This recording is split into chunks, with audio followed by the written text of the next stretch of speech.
You said something else too that freaked me out. That that if you traveled at the speed of light, the problem would be you would have infinite mass. Well, anything with mass, yeah, that's the thing. So if a person was in a spaceship and it traveled the speed of light, that spaceship would have infinite mass. It's basically, it's what makes accelerating up to the speed of light impossible, that anything with mass can't travel at the speed of light. I mean, the equations blow up. But what does infinite mass mean? Do you have more mass than the whole universe? What the hell is that? As you approach the speed of light, if you have mass, it takes more and more energy to accelerate you even just a little bit more. So you never get to the speed of light. You know, you're going 99.9% the speed of light. Okay, I want to go a little faster. It takes more and more energy each little tiny step you make. It's basically you never get to the speed of light. It takes an infinite amount of energy. So, you know, when it comes to things like interstellar travel, I don't think we're ever going to take a spaceship and accelerate it to the speed of light. I mean, we might get very close. There are particles in space that do have mass, like neutrinos, tiny little bits of mass. They travel very close to the speed of light, but they don't travel at the speed of light.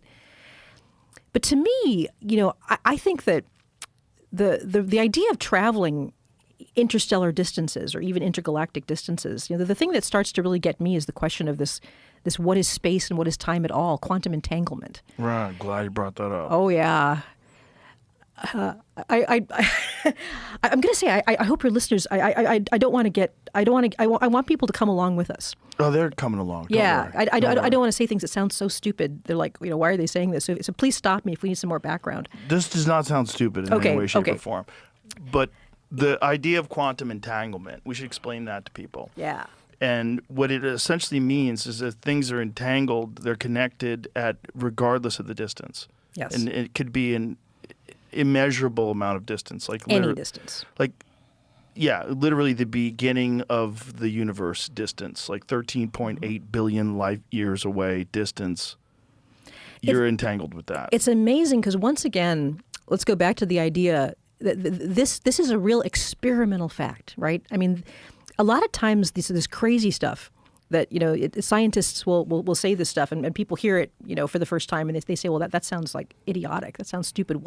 Where did they get that from? And the idea that time changes is now, it's one of the most commonly proven facts every day. Like I said, we need it to calibrate the GPS satellites. It's easy to measure. Quantum entanglement was something that even Albert Einstein 100 years ago, he understood that quantum mechanics was pointing that way, but he really didn't like it. He called it spooky action at a distance. He hated it because he realized that quantum mechanics had this implication that if things could somehow be connected quantum mechanically, you could take them any distance away from each other, and they would somehow be able to respond to each other instantaneously with no time difference.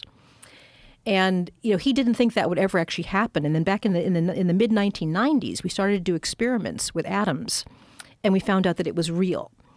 That it can start off pretty simply. You have two atoms that are in an orbit around, and you know, so an atom has a nucleus of protons and electrons in the middle. I'm sorry. An atom has a nucleus of protons and neutrons. The electrons are flying around in orbits around the atom.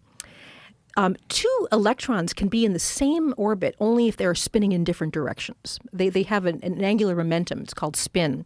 And the only way these two electrons can fit in that orbit together is if they're spinning, one is spinning in an upward direction, one's, say, spinning in a downward direction. Hate the broken finger.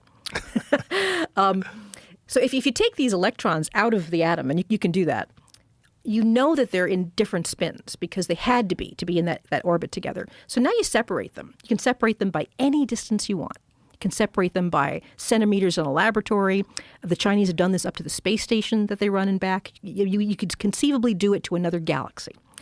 If you take those electrons and you separate them, you know that they were spinning in opposite directions. So if you take an electric field and you change the spin of one, the other one immediately changes in response. Regardless of the distance. Regardless of the distance. And we know this to be true. We've done this.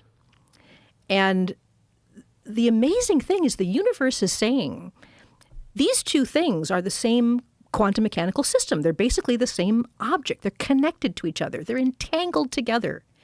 And it doesn't matter. Space and time don't matter. You separate them in space any distance you want. How does that work? The universe says the space and time between them doesn't matter. They're the same system. To me, that's the real intriguing thing about, could a civilization learn how to harness that?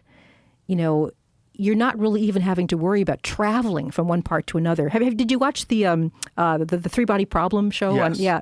So you have these things called sophons, right? And sophons are entangled to this alien civilization. And they can respond instantaneously because they're entangled. Yes, I mean that's fantastic science, and as far as I can tell, that could be theoretically possible. Yeah.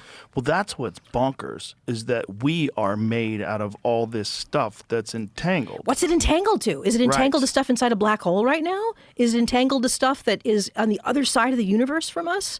If the Big Bang had all of this stuff in a small volume at once, are we entangled to everything in some way? Seriously. I mean, is a part of me quantum mechanically right now in the Andromeda galaxy? Yeah, actually. That would be the implication. I mean, talk about, I don't think we understand yet what reality is. I really don't. What does it mean? Are we all somehow the same particle, entangled to each other? Are we connected to everything all at once? I mean, that could be where physics is taking us now.